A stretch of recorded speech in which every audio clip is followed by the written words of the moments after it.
Welcome to the on-call toolkit of resources. We are glad you could join us.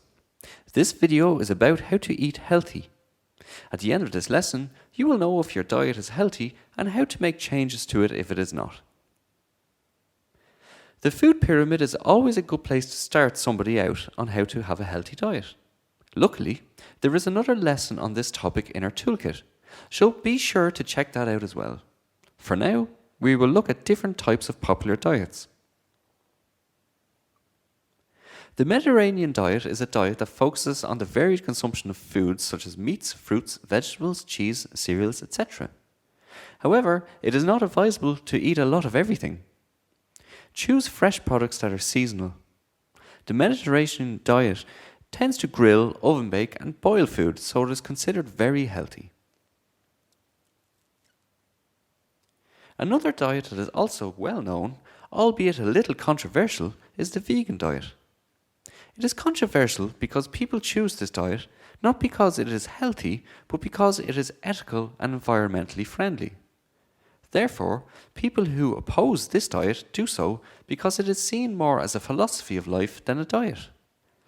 This diet is based mainly on the elimination of all kinds of products that come from an animal such as meat, eggs and milk. Several scientists classify it as a healthy diet though, because users find alternatives to meat and fish. In the end, it is just as nutritional.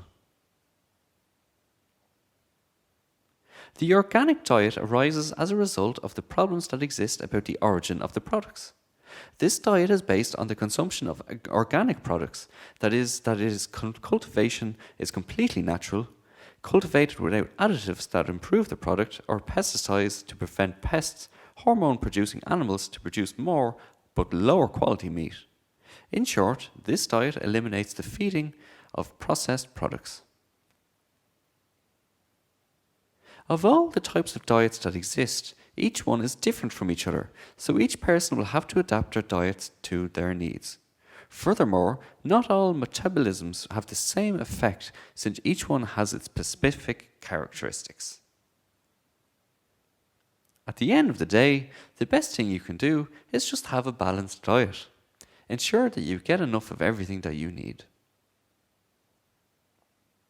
After all the above mentioned, do you think that you follow a balanced diet? If you had to choose a diet, which one would you pick? The Mediterranean, the organic, the vegan? Would you strictly follow it or make several changes to it? Congratulations, you have just finished this lesson on how to eat healthy. For more lessons, go to the project page on www.oncall.eu and log in.